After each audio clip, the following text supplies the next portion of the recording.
الرحمن الرحيم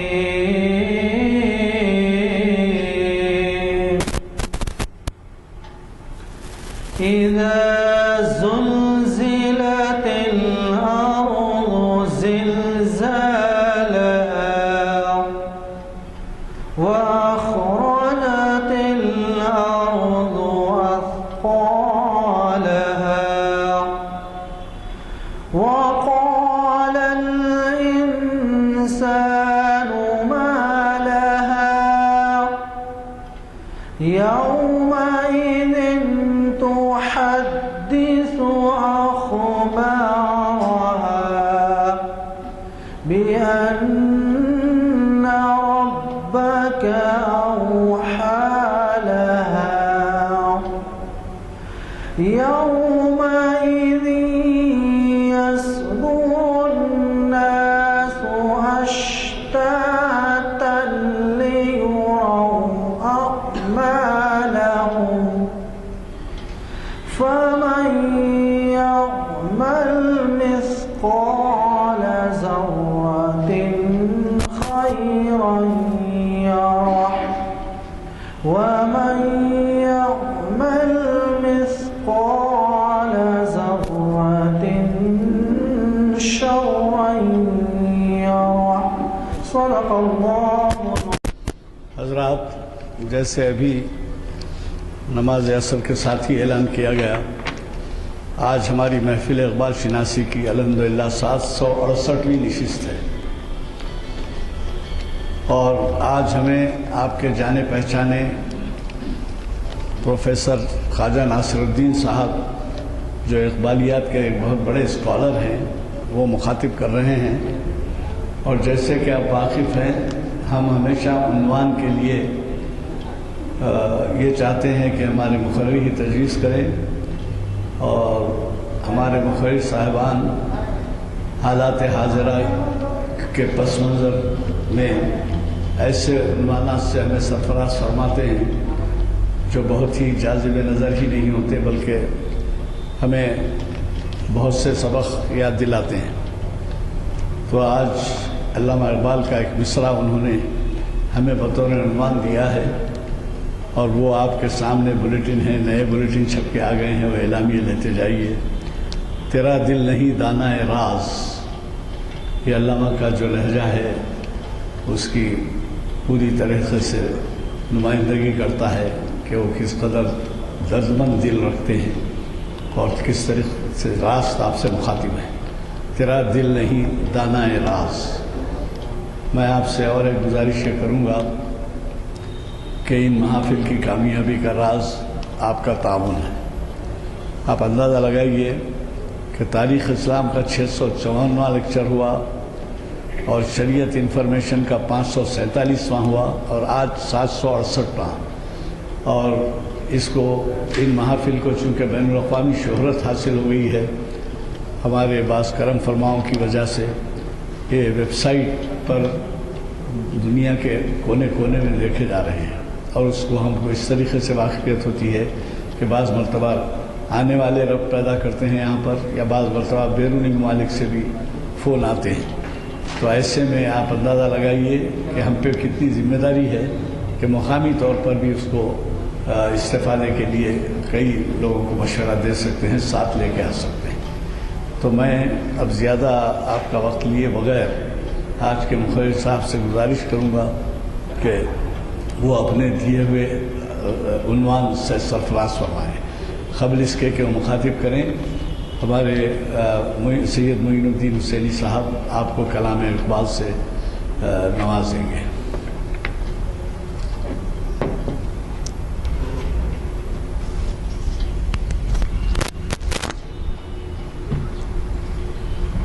مسلم تدبر بھی کیا تو نے، کبھی اے نوجوان مسلم تدبر بھی کیا تو نے، وہ کیا گردوں تھا تو جس کا ہے ایک ٹوٹا ہوا تارا، تجھے اس قوم نے پالا ہے آغوش محبت میں، تجھے اس قوم نے پالا ہے آغوش محبت میں، کچل ڈالا تھا جس نے پاؤں میں تاج سرے دارا، تمدن آفریں خلاق آئین جہاں داری، تمدن آفریں خلاق آئین جہاں داری، وہ صحرائے عرب یعنی شتربانوں کا گہوارہ، سما الفقر و فخری کا رہا شان امارت میں، بآب و رنگ و قالو قد سے حاجت روئے زیبارہ، گدائی میں بھی وہ اللہ والے تھے غیور اتنے، گدائی میں بھی وہ اللہ والے تھے غیور اتنے، کہ منعم کو گدا کے ڈر سے بخشش کا نہ تھا یارا، غرض میں کیا کہوں تجھ سے کہ وہ صحرا نشیں کیا تھے، غرض میں کیا کہوں تجھ سے کہ وہ صحرا نشیں کیا تھے، جہاں گیرو جہاں دارو جہاں بانو جہاں آرا، اگر چاہوں تو نقشہ کھینچ کر الفاظ میں رکھ دوں، اگر چاہوں تو نقشہ کھینچ کر الفاظ میں رکھ دوں، مگر تیرے تخیل سے فزوں تر ہے وہ نظارہ، تجھے آبا سے اپنے کوئی نسبت ہو نہیں سکتی، تجھے آبا سے اپنے کوئی نسبت ہو نہیں سکتی، کہ تو گفتار وہ کردار تو ثابت وہ سیارہ، کہ تو گفتار وہ کردار تو ثابت وہ سیارہ، وہ گنوا دی ہم نے جو اسلاف سے میراث پائی تھی، گنوا دی ہم نے جو اسلاف سے میراث پائی تھی، سریا سے زمین پر آسمان نے ہم کو دے مارا، حکومت کا تو کیا رونا کہ وہ ایک عارضی شے تھی، حکومت کا تو کیا رونا کہ وہ ایک عارضی شے تھی، نہیں دنیا کے آئین مسلم سے کوئی چارہ، مگر وہ علم کی موتی کتابیں اپنے آبا کی، مگر وہ علم کی موتی کتابیں اپنے آبا کی، جو دیکھیں ان کو یورپ میں تو دل ہوتا ہے سی پارا، غنی روزے سیاہے پیر کنارا تماشا کن، غنی روزے سیاہے پیر کنارا تماشا کن، کہ نور دید اش روشن کن چشم زلیخا را۔ شیطان الرجیم، بسم اللہ الرحمن الرحیم۔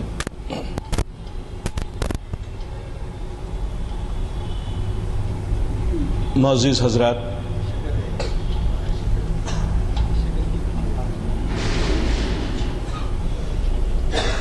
میری گفتگو کے آغاز سے پہلے جو قرآن کریم کی تلاوت کی گئی، اس کے آخری دو کلمات خیر یرا و شر یرا،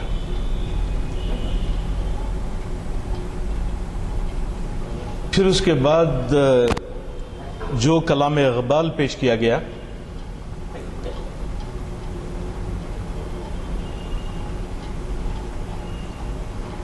کتابیں اپنے آبا کی،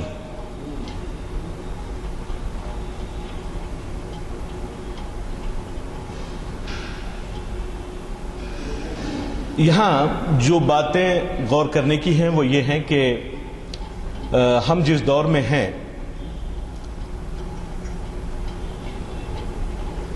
وہ دور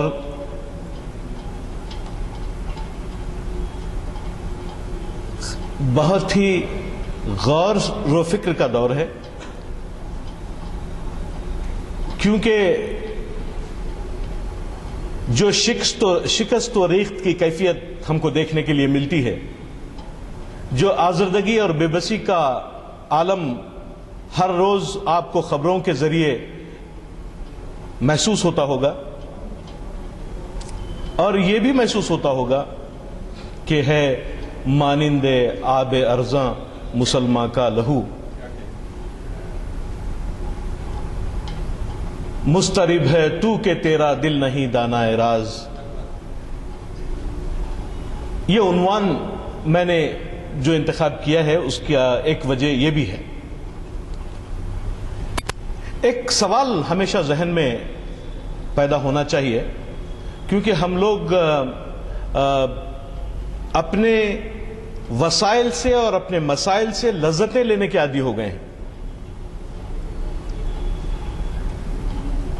اور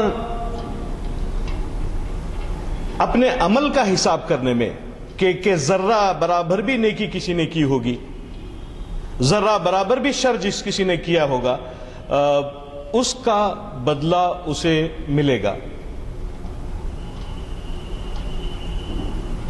اس دن کا ذکر ہم لوگ نمازوں میں کرتے ہیں، جب بھی اذا زلزلت الارض زلزالها پڑھتے ہیں تب ہم کو اس بات کا احساس ہوتا ہے، لیکن اس بات کا احساس بھی ہم کو ہونا چاہیے کہ اللہ تعالیٰ نے ہمیں یہ جو زندگی دی ہے، اللہ تعالیٰ نے جو یہ کائنات ہمارے حوالے کی ہے،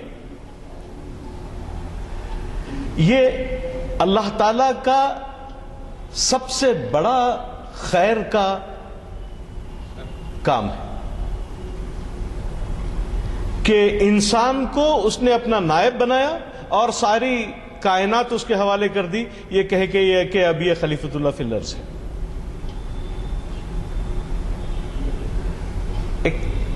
ہر دور کا اپنا ایک سفر ہوتا ہے جہاں باتوں کو سمجھنے کی کوشش کی جانی پڑتی ہے،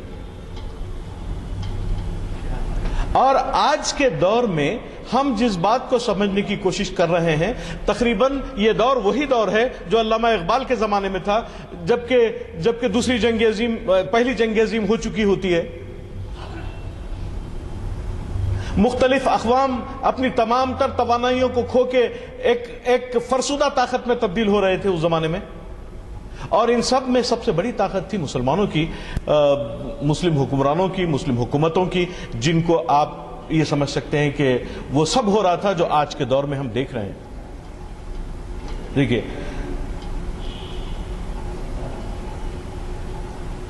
آخر کیوں یہ سب ہم کو دیکھنے کو مل رہا ہے؟ ظاہر ہے کہ جب آپ کسی بڑے نظریے یا فلسفی پہ بات کرتے ہیں تو آپ کے ذہن میں ایک یونیورسل تھاٹ، ایک یونیورسل کانسیپٹ ہوتا ہے، لیکن جب آپ اس کے عملی پہلو کو اپنے سامنے لے آئیں گے تو آپ کو ہم اور آپ ملتے ہیں، کیونکہ عملی پہلو کے لیے تو ایک نقطہ ارتکاز پہ پہنچنا پڑے گا، ایک فوکس پہ پہنچنا پڑے گا، ایک جغرافیکل انٹیٹی میں داخل ہونا پڑے گا۔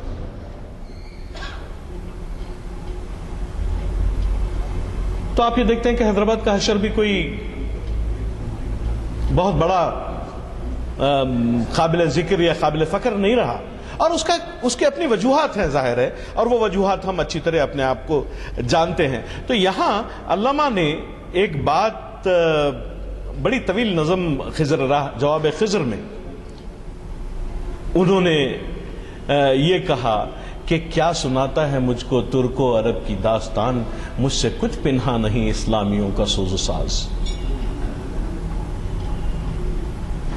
جب کسی مفکر اور فلسفر کا لہجہ اس قسم کا ہوتا ہے تو اس کا مطلب یہ ہوتا ہے کہ اس کے پاس اس کے کچھ حل ہیں۔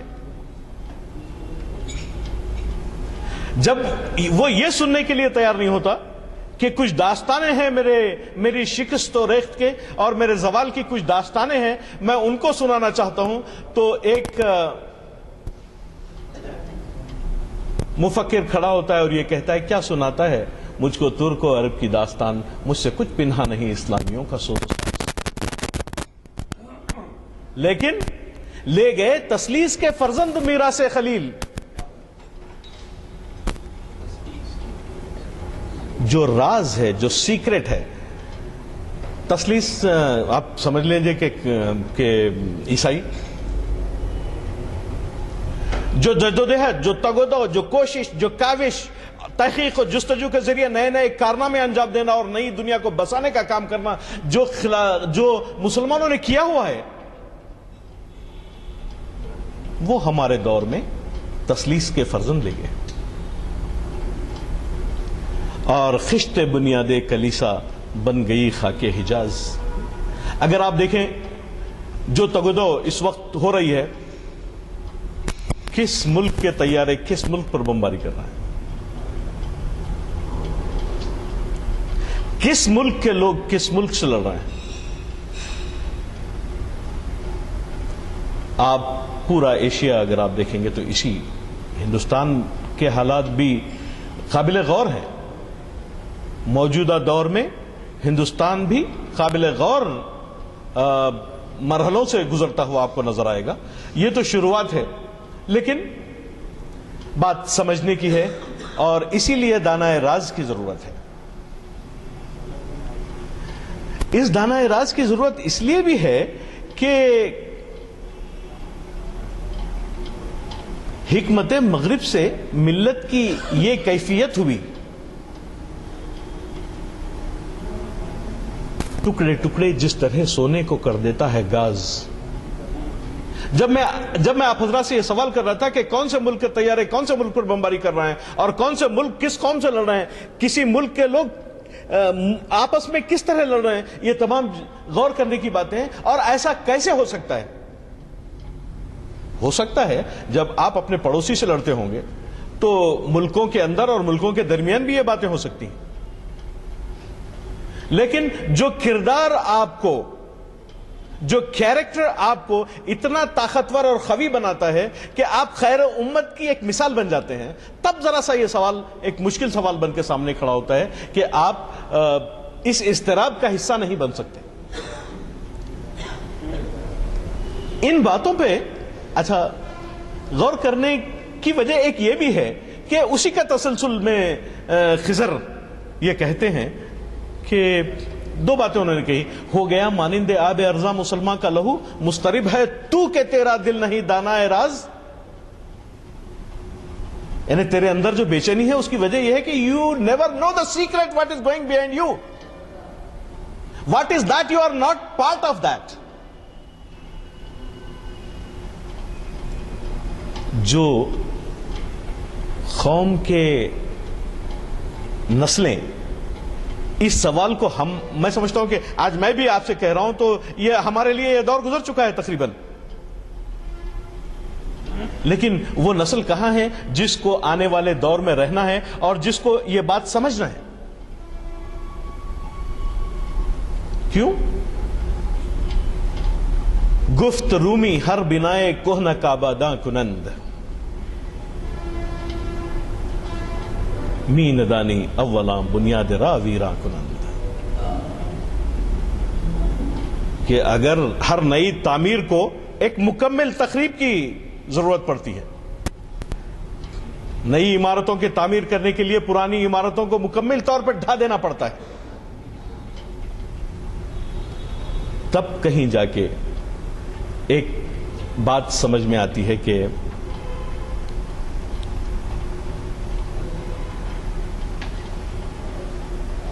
آخر وہ کون سی چیزیں ہیں جو ہم کو جاننی چاہیے.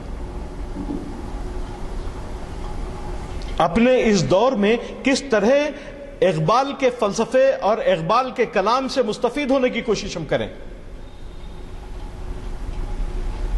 اگر آپ مین اسٹریم ایجوکیشن کی طرف اگر آپ دیکھیں تو پوری نسل یا تو انتہائی کم ترین لیول پہ اپنی زندگی اور سوچ سمجھ کو رکھی ہوئی ہے، یا ایک نئی نسل سامنے آئی ہے جو آپ جس کو درمیانی نسل کہہ سکتے ہیں، جس کو یہ پتا ہے کہ اسمارٹ فون کیا ہوتا ہے اور کمپیوٹرز کیا ہوتے ہیں اور یہ کیا ہوتا ہے اور وہ کیا ہوتا ہے.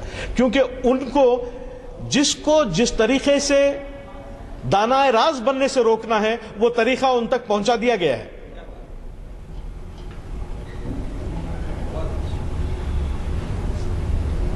لیکن اقبال یہ کہتے ہیں کہ بھئی ملک ہاتھوں سے گیا، ملت کی آنکھیں کھل گئیں.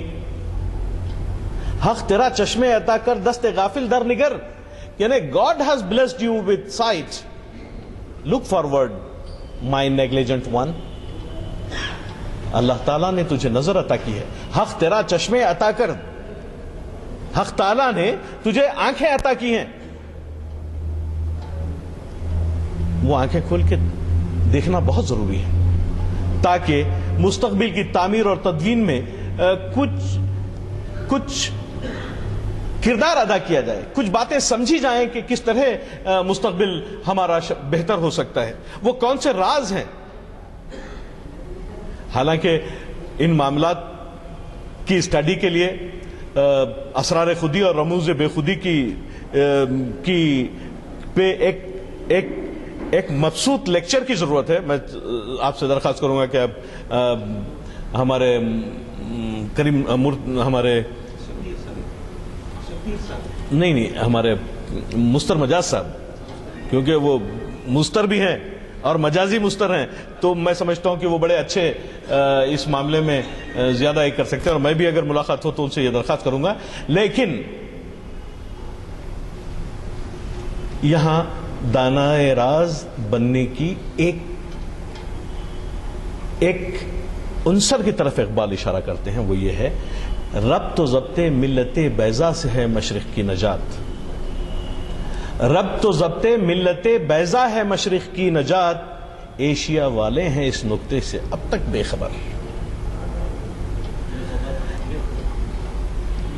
اب ہم لوگ یہ بھی دیکھ سکتے ہیں کہ کس طرح میں دیکھتا ہوں کہ افتخار صاحب کی تصویر دیکھتا ہوں تو مچلنے لگتا ہے، دل مچلنے لگتا ہے کہ وائی، کیوں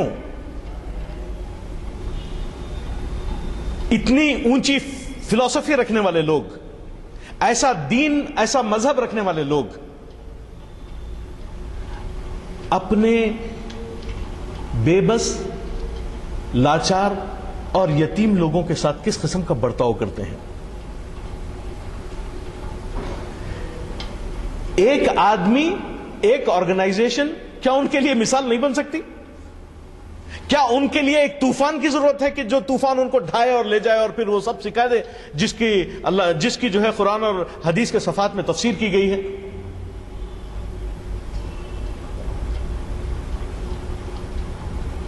سورہ فجر میں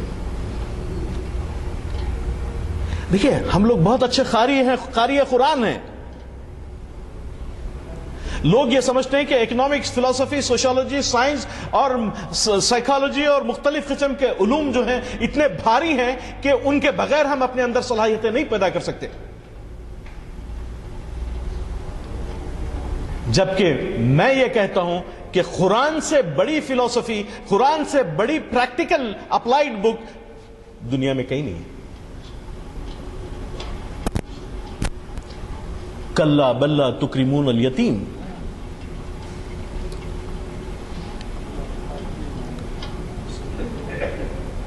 مسترب ہے کہ تیرا دل نہیں دانائے راز.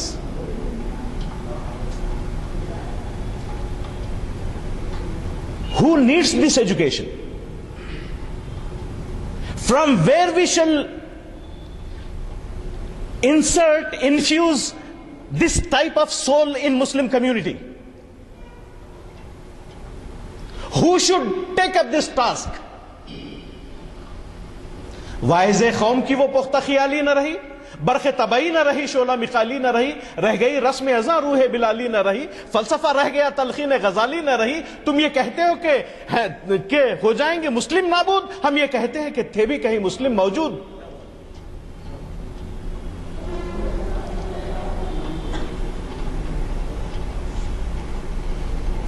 پھر سیاست چھوڑ کر داخل حصار دی میں ہو. ملک و دولت ہے فقط حفظ حرم کا ایک ثمر.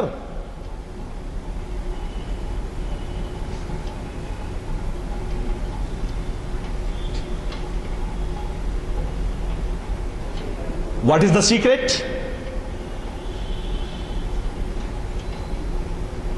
ملک و دولت ہے فقط حفظ حرم کا ایک ثمر. اور حفظ حرم کا ثمر کا کیا مطلب ہے؟ آپ افتخار صاحب سے پوچھ لیجیے.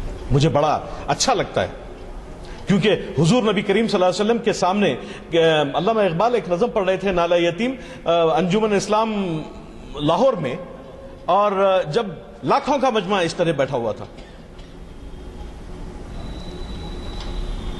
تو علامہ اقبال نے کہا کہ میں آپ سے کیا بات کروں.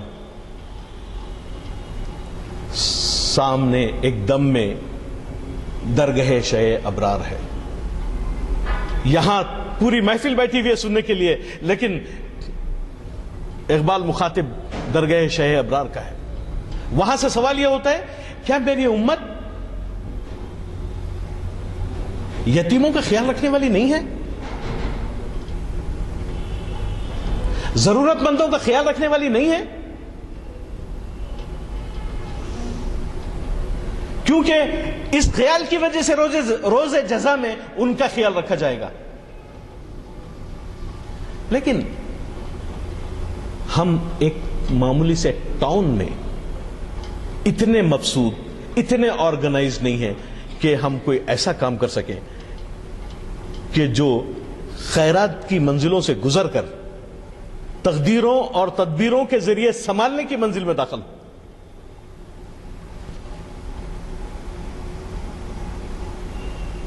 ملک و دولت ہے فقط حفظ حرم کا ایک ثمر. حفظ حرم کا مطلب یہ ہے کہ حرم والوں کی بھی حفاظت، ورنہ پھر آپ دیکھیں گے کہ ارایت الذی یکذب بالدین. اگر آپ اور ہم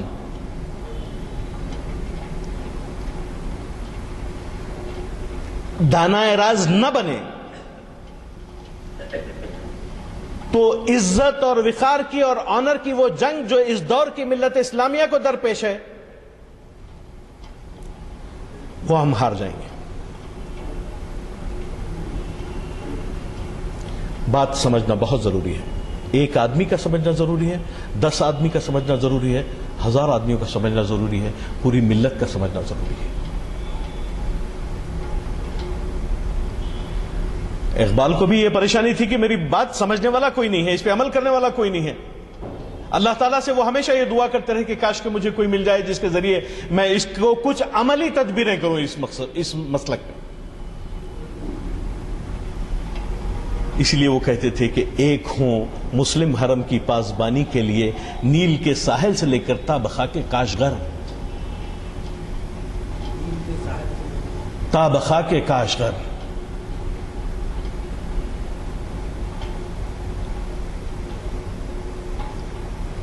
حرم کی پاسبانی کے لیے مسلمانوں کو جو متحد کر سکتی تھی وہ کون سی شے ہے؟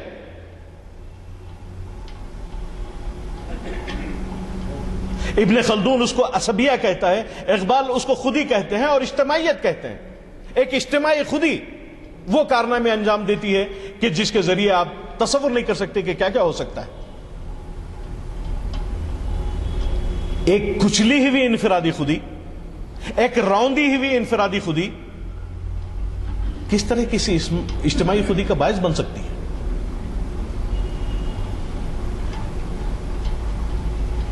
جو کرے گا امتیاز رنگ و خوں مٹ جائے گا، ترک خرگاہی ہو یا عربی والا گوہر.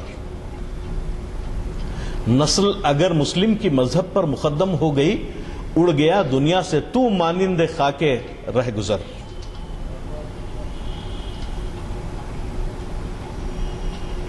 تا خلافت کی بنا دنیا میں ہو پھر استوار، لا کہیں سے ڈھونڈ کر اسلاف کا قلب و جگر.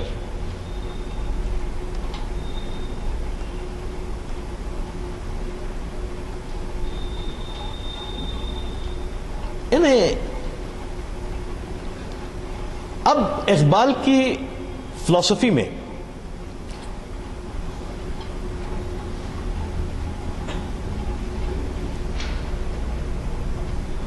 جس بات کی جدوجہد اور کوشش کی ہے اس کے لیے میں ایک بات آپ سے کہنا چاہتا ہوں، لیکن اس سے پہلے یہ اقبال کا ایک فارسی شعر ہے کہ جو باتیں کہی گئی ہیں کہ حرم کی پاسبانی کے لیے ربط ضبط ملت بیضا اور بے انتہا جدوجہد اور انتھک محنت، اگر یہ سب نہیں ہوا تو یہ ہے کہ آزمودہ فتنہ ہے ایک اور بھی گردوں کے پاس. آسمان کے پاس، اس فلک کج رفتار کے پاس ایک اور آزمودہ نسخہ موجود ہے. سامنے تقدیر کے رسوائی تدبیر دیکھ، مسلم استی سینہ را از آرزو آباد دار.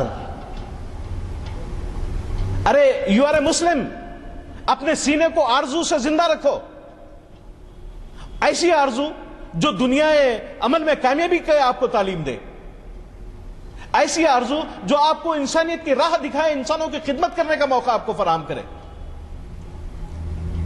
اچھا، بے شمار مقامات پہ جب ہم بہت ساری باتیں سنتی ہیں جدوجہد وغیرہ کے تعلق سے، تو ایسا لگتا ہے کہ جہد کا جو مطلب ہے وہ مطلب یہ نہیں ہے کہ ہم انسانیوں کی خدمت کریں.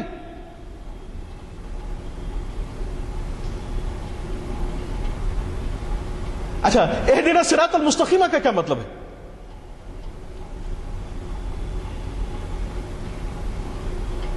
وہ راستہ جس پر اللہ تعالیٰ کا انعام ہوا ہے.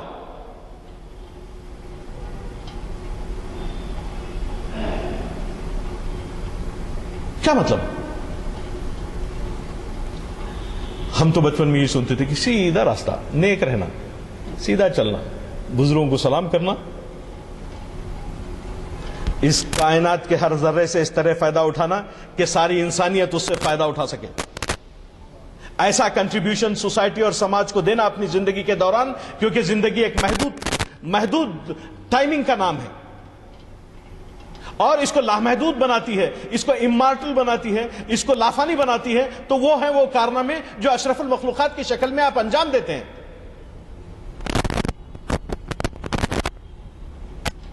ہر زمان پیش نظر لا یخلف المیعاد دار. اللہ تعالیٰ کا وعدہ سچا ہے، ہر زمانے میں یہ یاد رکھ. اپنے سینے میں آرزو رکھ، دنیا عمل میں کامیابی کی آرزو. اپنے سر اور سینے پہ اور پیروں پہ زخم کھانے کی آرزو، جو آپ کی جدوجہد کا نتیجہ ہوں، آپ کی انتک محنت کا نتیجہ ہوں، تاکہ آپ تحقیق و جستجو کے ذریعے انسانی خدمات کی بے تحاشا چیزوں کو آپ ایجاد اور اختراعات کو وجود میں لے آئیں.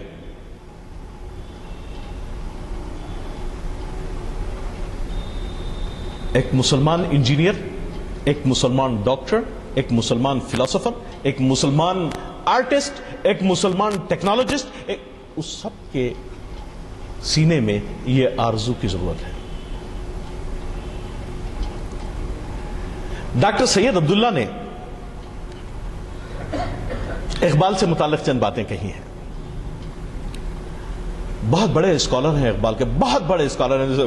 یزدانی صاحب تو محبت سے کہتے ہیں، جس کو میں جو ہے واقعتاً میں ایسی باتیں جو ہے، کیونکہ وہ میرے بزرگ ہیں تو میں برداشت کر لیتا ہوں، کیونکہ اسی قسم کی ہمت افزائی جو ہے ہمارے لیے بڑی اہمیت کا باعث بنی ہے، جس کے نتیجے میں ہم لوگ یہاں ہیں. لیکن ڈاکٹر سید عبداللہ کے ذکر میں کر رہا ہوں تو یہ ساری دنیا کے بہت بڑے عالم ہیں اقبال کے. انہوں نے اپنی کتاب میں پیام مشرق کے دیباچہ سے اقبال کے کچھ اقتباسات رقم کیے ہیں، وہ میں آپ کو سناتا ہوں.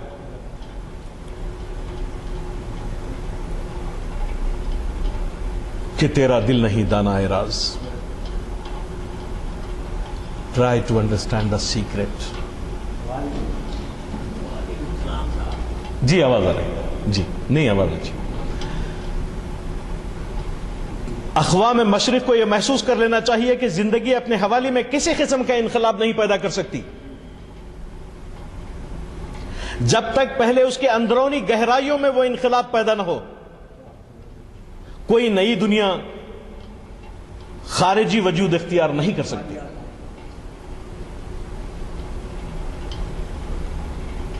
کیا کہتے ہیں کہ جب تک پہلے اس کی اندرونی گہرائیوں میں انقلاب پیدا نہ ہو، آپ کے اندر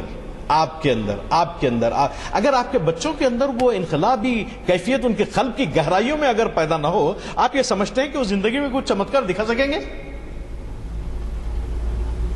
غور کیجئے اس سبجیکٹ پر. خیر یہاں تو باتیں بڑی بڑی ہیں، لیکن جب عملی میدان میں ہم اپنے گھروں میں اس کو لے جاتے ہیں تو اپنا بچہ ہی ملتا ہے.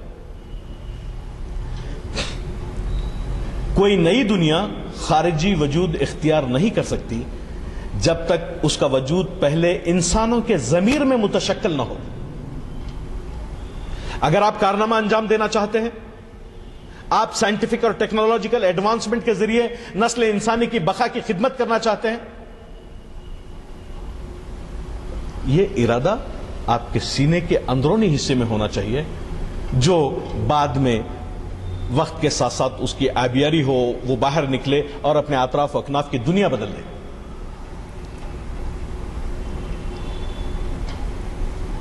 فطرت کا اٹل قانون ہے جس کو قرآن نے ان اللہ لا یغیر ما بقوم حتی یغیر ما بانفسهم، یعنی علامہ اقبال ہوں یا کوئی اقبال ہوں، وہ کہتی نہیں، چلتی نہیں ہے بغیر قرآن کا ذکر کیے، کیونکہ کوئی فلسفی، یعنی جب اقبال نشے کو یہ کہتے ہیں کہ اگر ہوتا وہ مجذوب فرنگی اس زمانے میں، تو اقبال اس کو سمجھاتا مقام کبریا کیا ہے، کیونکہ وہ یہ سمجھتے تھے کہ اگر وہ اسلام کو سمجھ لیتا تو اس کا جو فوق البشر ہے، وہ اس کا جو سپرمین ہے، وہ کچھ اور شکل کا ہوتا۔ نیچے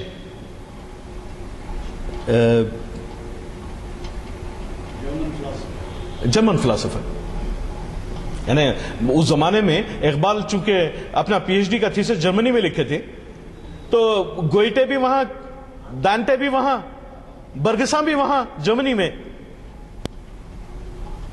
سیکھا انہوں نے۔ ان اللہ لا یغیر ما بقوم حتی یغیروا ما بانفسهم کے سادہ اور بلیغ الفاظ میں بیان کیا گیا ہے، زندگی کی جزوی اور اجتماعی دونوں پہلوؤں پر حاوی ہے۔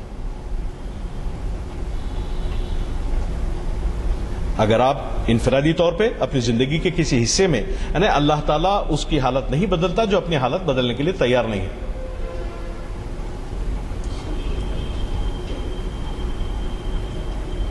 تو یہ جزوی طور پہ اور عملی طور پہ، اجتماعی طور پہ اور انفرادی طور پہ یہ بالکل اپنی جگہ صحیح ہے۔ آپ ذرا غور کریے کہ اس کو علامہ اقبال مزید کیا کہتے ہیں۔ ضرب کلیم میں مردہ لادینی افکار سے افرنگ میں عشق، یعنی آپ افرنگ کا مطلب یہاں نیا دور لے لیں، اب انگریز اتنی اہمیت نہیں رکھتے، کہ آپ نئے دور کو، ہمارے دور کو آپ لیں، لادینی افکار سے افرنگ میں عشق، عقل بے ربطی افکار سے مشرق میں غلام۔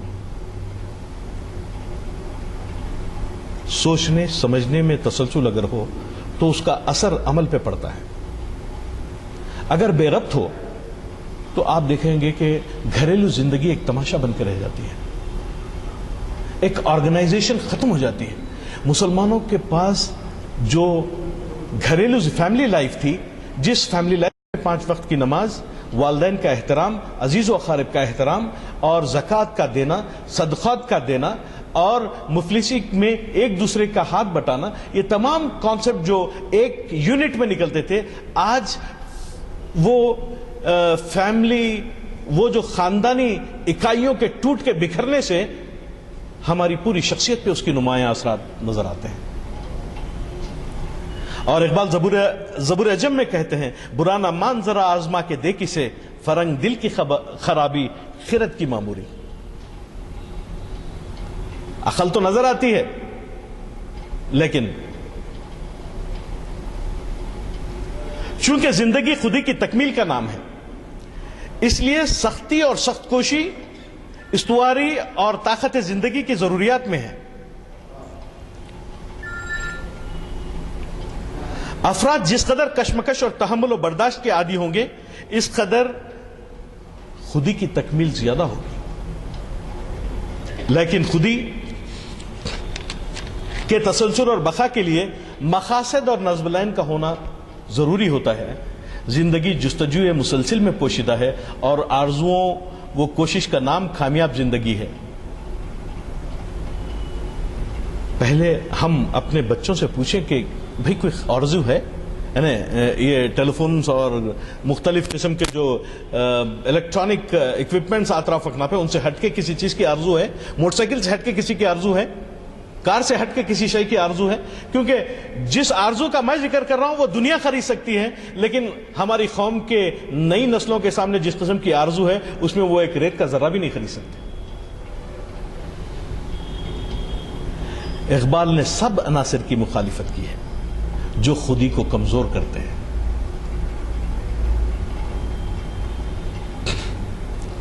افلاطون نے، جہاں میں اس مسئلے کو اپنی بات چیت ختم کروں گا اس مسئلے پہ، افلاطون نے گوسفندانہ فلسفہ سامنے رکھا ہے کہ جس کو علامہ اقبال ایک حکایت کے ذریعے اس طرح بیان کرتے ہیں کہ شیر کو ایک دن بکریوں سے بڑا شیر متاثر ہوا اور بولا کہ میں آج سے بکریاں نہیں کھاؤں گا، اور یہی بات شیر کی موت کا سبب بن جاتی ہے۔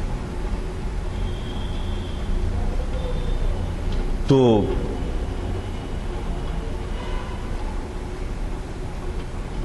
ہم سب کو یہ سوچنا چاہیے کہ پہلے تو ہم ایسے فلسفے اور ایسی حکایات اور ایسے علم کو حاصل کریں جو قابل عمل ہو، اور کلام مجید کے صفحات میں جو باتیں کہی گئی ہیں وہ انتہائی قابل عمل ہیں۔ اگر آپ، میں ایم اسٹوڈنٹ آف اکنامکس، اگر آپ کو یہ محسوس ہو کہ کہیں ایسا ہے کہ بس ہم اس کو سوچ سکتے ہیں اور کر نہیں سکتے، تو آپ ذرا بیٹھ کے کبھی بات بھی کی جا سکتی ہے اس سبجیکٹ کے تعلق سے۔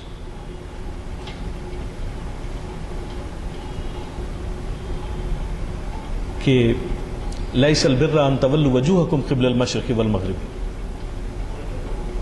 نیکی یہی نہیں ہے کہ تم اپنے منہ مشرق و مغرب کی طرف پھیر لو، بلکہ نیکی یہ ہے یہ کام کریے۔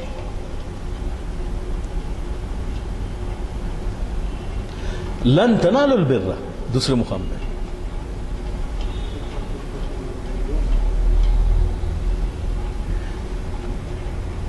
مجھے ایک بات ایسی بتا دیجئے پھر، ذالک الکتاب لا ریب فیہ ھدی للمتقین، یعنی اللہ تعالیٰ سے پیار کرنے میں، خوف کرنے والے سے نہیں بلکہ پیار کرنے والے سے، خوف بھی ہو سکتا ہوگا اس کا آنسر۔ اور وہ کون ہے؟ یؤمنون بالغیب، نمبر 1 آپ کے دل میں ہونا، وہ یقیمون الصلاۃ، نمبر 2 آپ کرنا، وہ مما رزقناہم ينفقون، کہ جو آپ کے پاس ہے اللہ تعالیٰ کی محبت میں آپ لوگوں کو دے دینا جیسا کہ اللہ تعالیٰ کا حکم ہے۔ ورنہ 3 کنڈیشن بار بار قرآن میں ایسے کنڈیشنز آتے ہیں جو میں صرف اپنی سمجھنے کے لیے پڑھتا ہوں۔ I am sharing, I am not speaking, not, میں آپ کو واز نہیں کر رہا ہوں کوئی، لیکن I am sharing with you کہ یہ 3 باتیں ہیں کہ متقی وہ ہے جو غیب پر ایمان رکھتا ہے، جو نماز قائم کرتا ہے، اور جس کو اللہ تعالیٰ نے جو کچھ دیا ہے وہ خرچ کرتا ہے۔ Now let us objective type answer, test yourself. یہ تینوں باتیں ہیں آگے بڑھیے، نہیں ہے رکیے، کچھ کیجئے۔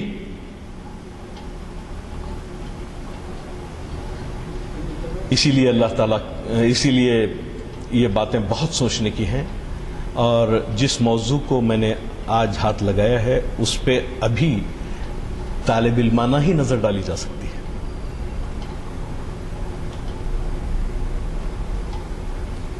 ورنہ علامہ اقبال یہ کہتے ہیں کہ جن کو آتا نہیں دنیا میں کوئی فن تم ہو، نہیں جس قوم کو پروائے نشمن تم ہو، بجلیاں آسودہ ہوں جس میں وہ خرمن تم ہونی کو نام جو خبروں کی تجارت کر کے، کیا نہ جو بیچو گے جو مل جائیں صنم پر دھر کے۔ شکریہ۔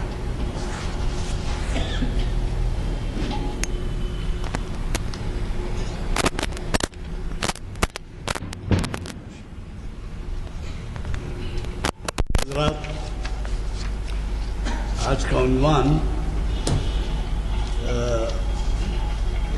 ایک ایسے مفہوم کو اپنے سینے میں رکھتا ہے جو چند ہی الفاظ میں مرکوز کر دیا گیا ہے، اور آپ جیسے کہ واقف ہیں اور ابھی آپ نے سنا ہے، مقرر صاحب نے بھی اس مختصر سے مصرے کی توضیحات کو ایسے بیان کیا ہے، ایسے انٹرپریٹ کیا ہے، ایسے تعبیر کی ہے کہ جیسے دریا کو کوزے میں بند کر دیا ہے۔ میں اس موقع پر انہوں نے چند چیزوں کے حوالے دیے تو علامہ کے ہی کچھ اشعار ذہن میں آئے. ظاہر ہے کہ ہمارے مقررین وقت کا خیال رکھتے ہوئے تفصیلات میں زیادہ نہیں جا سکتے، لیکن یہ ہے کہ میرے ذہن میں کچھ اشعار آئے مختلف عنوانات کا. جب انہوں نے ذکر کیا تو اس کے تعلق سے اقبال جو فرماتے ہیں وہ آپ کی خدمت میں پیش ہے. قرآن کا حوالہ دیتے ہوئے آپ نے کہا کہ دنیا میں اس سے بہتر کوئی کتاب نہیں ہے.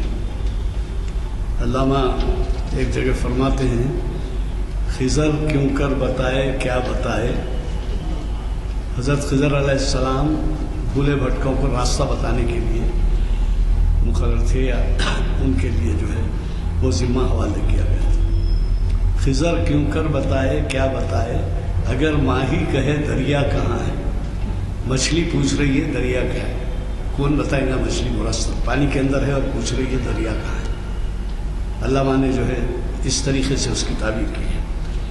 اور دوسری ایک جگہ یہ ہے کہ آپ نے کچھ توضیح کی کہ کبھی سوچتے ہیں ہم، تعبیر فرمائی آپ نے چند آیات کی. میں جو سر و سجدہ ہوا کبھی تو زمین سے آنے لگی صدا. ہمارا حال علامہ بیان کرتے ہیں، میں جو سر و سجدہ ہوا کبھی تو زمین سے آنے لگی صدا. تیرا دل تو ہے صنم آشنا، تجھے کیا ملے گا نماز میں. صنم کہتے ہیں بت. اب یہ بت یہ پتھر کا ہی بت نہیں ہے، دولت کا بت ہے. اور دنیا میں مختلف قسم کے تعیشات ہیں، میں ان کا کیا ذکر کروں. وہ بت بنے ہوئے ہیں ہمارے دل میں. تو جو ہے تیرا دل تو ہے صنم آشنا، تجھے کیا ملے گا نماز میں. پھر عقل کے بارے میں آپ نے فرمایا بہتر تو ہے یہی کہ دل رہے پاسبان عقل. علامہ کس طریقے سے امتیاز کرتے ہیں دل اور عقل میں. دیکھیے آپ، بہتر تو ہے یہی کہ دل رہے پاسبان عقل، لیکن کبھی کبھی اسے تنہا بھی چھوڑ دے. اچھا ہے دل کے ساتھ رہے پاسبان عقل. ہاں اچھا ہے دل کے ساتھ رہے پاسبان. اچھا ہے دل کے ساتھ رہے پاسبان عقل. پاسبان عقل، لیکن کبھی کبھی اسے تنہا بھی چھوڑ دے. یعنی دلیر جو کہتے ہیں، عقل کے تابع ہو گیا دل تو پھر برخاست. تو وہ کہتے ہیں کہ اسے دل کو کبھی تنہا بھی چھوڑ دے. مطلب یہ ہے کہ عقل کے تابع رہے تو کام نہیں ہوتا. پھر عملی زندگی کے بارے میں آپ نے بتایا کہ ہماری کیا حالت ہے عملی زندگی میں. آپ نے بتایا کہ پہلے کیا ہوتا تھا، کس طریقے سے پریم و محبت اور کیسے جو ہے احکام الہی کی پابندی ہوتی تھی. اب یہ ہے علامہ اس کے بارے میں فرماتے ہیں عمل سے زندگی بنتی ہے جنت بھی جہنم بھی. عمل سے زندگی بنتی ہے جنت بھی جہنم بھی. خاکی کہتے ہیں مٹی سے ہمارا جسم بنا ہے. یہ خاکی اپنی فطرت میں نہ نوری ہے نہ ناری. پھر ایک جگہ فرماتے ہیں ایک ہو مسلم دنیا میں حرم کی پاسبانی کے لیے. حرم کا ذکر آیا تھا. اب آپ نے خود بھی کہا حرم کی پاسبانی، اور ایک شعر میں انہوں نے اس طریقے سے کہا ہے ایک ہو مسلم دنیا میں حرم کی پاسبانی کے لیے. اس کا دوسرا ہے کیا؟ نیل کے ساحل سے لے کر تابخا کے کاشغر. نیل کے ساحل سے لے کر تابخا کے کاشغر، خاک تاشغر. اور پھر مجھے معلوم نہیں کہ علامہ کا ہے یا کسی اور شاعر کا ہے. بہرحال ایک شعر پہلے علامہ کا ایک شعر سنا دوں. کھولاں زمیں دیکھ فلک دیکھ فضا دیکھ، مشرق سے ابھرتے ہوئے سورج کو ذرا دیکھ. کیا دیکھتے ہیں آپ؟ تو کچھ بھی نہیں دیکھتے. سمجھے نہیں آپ؟ اتنے مصروف ہیں کہ ہم کچھ بھی نہیں دیکھتے. کھولاں زمیں دیکھ فلک دیکھ فضا دیکھ، مشرق سے ابھرتے ہوئے سورج کو ذرا دیکھ. یعنی اللہ تعالیٰ نے ہمارے لیے کیا کیا نعمتیں بنائی ہیں، کبھی سوچا بھی ہے؟ یہ ان کا کہنا ہے. اور پھر ایک جگہ فرماتے ہیں ایک ہو مسلم دنیا میں حرم کی نہیں، ایک جگہ ایک شاعر کا ہے مجھے معلوم نہیں، زندگی بے بندگی شرمندگی. اب آپ سوچ لیجئے، جو بندگی کے پابند ہیں میں ان سے مخاطب نہیں ہوں، لیکن بے بندگی والوں کے لیے رہنمائی ہے اس شعر میں. زندگی بے بندگی شرمندگی، زندگی بابندگی پابندگی تابندگی. تابندگی کے معنی روشن زندگی اگر گزارنا ہے تو عبادت ضروری ہے. چنانچہ زندگی بے بندگی شرمندگی، زندگی بابندگی تابندگی. بہرحال زندگی آمد برائے بندگی، یہ بھی ایک اس طرح زندگی دی جاتی ہے بندگی کے لیے. زندگی آمد برائے بندگی، زندگی بے بندگی زندگی بے بندگی شرمندگی. اس کو یوں بھی پڑھا گیا ہے زندگی بے بندگی شرمندگی. تو خیر عرض کرنا یہ ہے کہ آپ نے اندازہ لگایا ہوگا آج ہمارے ظاہر ہے کہ دونوں فنکشن کا کلیش بھی ہے، پھر بھی اللہ کی فضل سے ہمارے استفادہ کرنے والوں کی تعداد کافی اطمینان بخش ہے. میں ہمارے پروفیسر صاحب چونکہ ہمیشہ 2-3 مہینے میں ایک دفعہ ہمیں سرفراز فرماتے ہیں اپنے خطاب سے، گزارش کروں گا کہ اگلے خطاب کی تاریخ اور عنوان ہمارے شبیر صاحب کو دیتے ہوئے جائیں. میں اور ایک اپیل کرنا چاہتا ہوں، غور فرمائیے اس میں. فلسطین کا مسئلہ جو ہے، حالانکہ دنیا میں جو کچھ واویلا ہو، کچھ اس کے تعلق سے افسوس کا اظہار کیا گیا، احتجاجیں ہوئے، جلسے ہوئے، دعائیں ہوئیں، کیا کچھ نہیں ہوا. لیکن اس کے ساتھ ساتھ جو ہمیں عملی طور پہ کرنا ہے وہ یہ ہے کہ ہمیں کچھ نہ کچھ دامے درون میں بھی سکونے تو ہو گیا. سکونے کے معنی ہوتے ہیں زبان سے ہمدردی کر دینا، لیکن اب دامے درون میں کبھی بات کتنے لوگ حصہ لیے ہیں وہ ذرا غور کر لیں. مجھے یقین ہے آپ لوگوں میں کئی لوگ ایسے ہیں جو یا تو یہ چاہتے ہیں کہ کوئی رہنمائی کرے اچھے کام کے لیے تو آگے بڑھنے تیار ہیں. آپ یا آپ کے حلقے میں ایسے لوگ ہیں، اور ایسے وقت میں اگر آپ اس کا امتحان فرمائیں.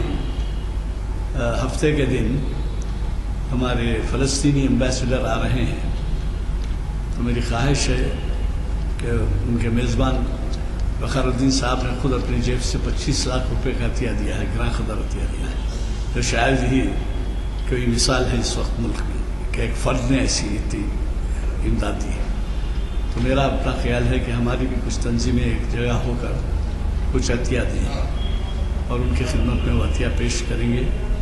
اگر آپ کے حلقے میں یا آپ خود دینا چاہتے ہیں تو وہ عطیے جو ہیں میں وقار الدین صاحب سے کہوں گا، اور آپ ان سے ربط پیدا کر کے، وہ انہوں نے تو مجھ سے نہیں کہا ہے، خالی وہ ان کی آمد کے موقع پر کچھ مجھے مدعو کیا گیا ہے، لیکن میں ان سے کہوں گا یا تو آپ خود راست ان تک پہنچائیں، کیونکہ میں چاہتا ہوں کہ ہم ایک عطیے کی پس جو ہے، جو طریقہ ہوتا ہے کیسہ زر، وہ جو ہے اس موقع پہ پیش کیا جائے.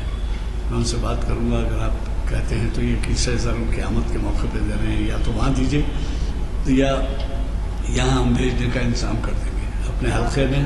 جی کہا گیا تھا کہ اگر آپ چاہیں تو راست ڈرافٹ سے یا بینک کے ذریعے بھیجیں، لیکن اب خود مہمان آ رہے ہیں، بن کے آ رہے ہیں، وہ تو ان کی خدمت پہ پیش کرنا کوئی مشکل نہیں. میں ہمارے مخیر صاحب سے دعا کی خواہش کرتا ہوں. دیکھیے آپ جن اداروں سے تعلق رکھتے ہیں، بعض فیملی ٹرسٹ ہے، بعض کہ فیملی میں لوگ دینا چاہتے ہیں لیکن ان کو راستے نہیں معلوم ہے، رہنمائی کیجیے اور یہ کام میں حصہ لیں. اللهم واهدنا ونجينا من القوم الظالمين، اللهم واهدنا ونجينا من القوم الظالمين، اللهم حفظنا من كل بلاء الدنيا وعذاب الآخرة، اللهم حفظنا من كل بلاء الدنيا وعذاب الآخرة، اللهم واهدنا ونجينا من القوم الظالمين، والحمد لله.